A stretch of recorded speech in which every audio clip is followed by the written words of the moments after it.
What's up, my people? This is ShowBizz the Dope. It's Friday, boy. All right, listen, man. Errol Spence versus Shawn Porter.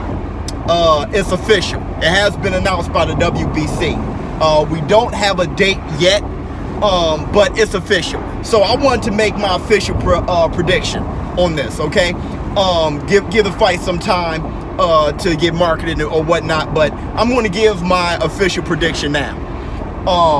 In short, I have Errol Spence beating Shawn Porter by possible TKO. Now, no disrespect to Shawn Porter. You guys know how I feel about Shawn Porter. I think Shawn Porter has he's really responsible for causing the most movement in the welterweight division. I got mad respect for Shawn Porter and everyone he's fought. Okay, he's a true champion. He got mad grit, but style-wise, I got Errol Spence beating Shawn Porter, and this is my breakdown. I know people are a little, maybe a little shocked because Shawn Porter never been stopped, and Errol Spence couldn't knock out Mikey Garcia. But here's my reasons for having Errol Spence TKOing Shawn Porter. To me, Errol Spence, he looked weight drained and bad against Mikey Garcia.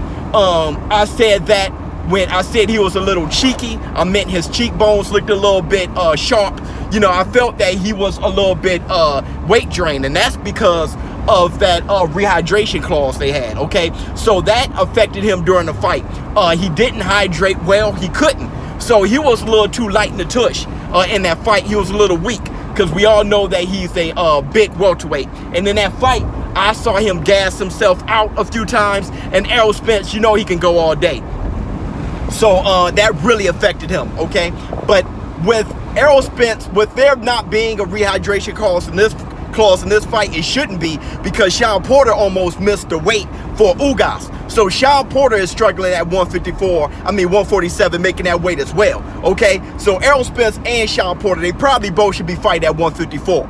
But with that said, they're both two welterweights, and they can come in at their natural size come time for the fight. So I think Errol Spence is going to be the old Errol Spence, strong, physically strong. And I see Errol Spence beating Shawn Porter with two things: the jab and with his physical strength. And this is what I mean. Shawn Porter, we know how physical he can get in the ring. Not as of late, not against Danny Garcia or against Ugas, but a lot of people said, call him a football player and stuff like that, how he wrestles in the ring. Very crude fighter. That's not going to work against Errol Spence, because it didn't work so well against Kell Brook, being another big welterweight. He was able to push Shawn Porter around, push him off of him. So if Shawn Porter can't do that, he becomes less effective and he starts boxing more. And when he's boxing more, someone like Errol Spence and Kell Brook, but Errol Spence, he's going to use that significant jab he has. Not enough people bring up Errol Spence and how effective his jab is. So his jab is going to be disrupting a lot of Shawn Porter's mediocre boxing. Okay, Shawn Porter is better as a fighter than a boxer. Okay, so I got Errol Spence beating him with the jab when he want to go on the outside, and when he want to make it a dog fight, Errol Spence physically is stronger. So if Errol Spence fight this man, push this man around, and make Shawn Porter fight going backwards, not fight forward and backwards when he feels like it, but I'm talking about force him to fight going backwards, it's going to be a long night for Shawn Porter. Now let's talk about Shawn Porter as far as durability and why I think he'll be TKO'd. Shawn Porter, like I've said this a few times in my videos, I've seen Shawn Porter get hurt and wobbled a few times, and I am one. I may be the minority of this, but I think Keith Thurman could have knocked out Shawn Porter because he was hurting Shawn Porter while punching off his back foot. If Keith Thurman was fighting going forward and not backwards, those times that he wobbled Shawn Porter by punching off his back foot, if those punches were off his front foot, and if he could have definitely knocked him down. If not, he could have finished him because he didn't have to spend the time to gather himself after punching off his back foot. So Errol Spence, he's going to be punching moving forward. But like I said, Shawn Porter, his durability. I've seen him rocked a few times against Keith Thurman. I saw him dropped against Adrian Broner.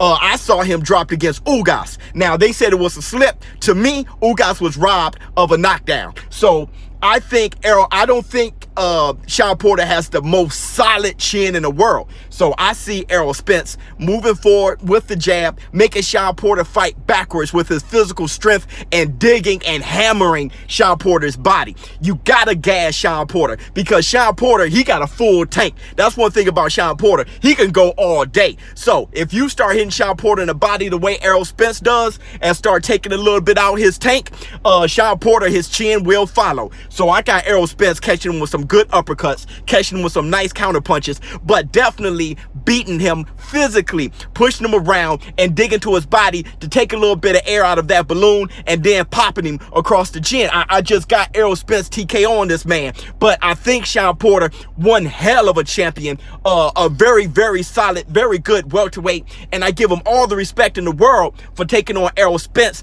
after fighting Kell Brook, after fighting Danny Garcia, after fighting Keith Thurman, after fighting Ugas, after fighting David Alexander, after fighting Adrian Broner. This dude, Paulie Malignaggi, this dude has fought them all, so I give him all the respect in the world. But I think my official prediction is Errol Spence beating him by being physically stronger and with a jab, an effective jab on the outside once Shawn Porter decides to try to use some of that boxing. But he's just not that gifted as far as boxing, and he's better as a brawler, as a mauler, but Errol Spence is just too big and too strong to get pushed around by Shawn Porter. I got Errol Spence by TKO. ShowBizz the dope.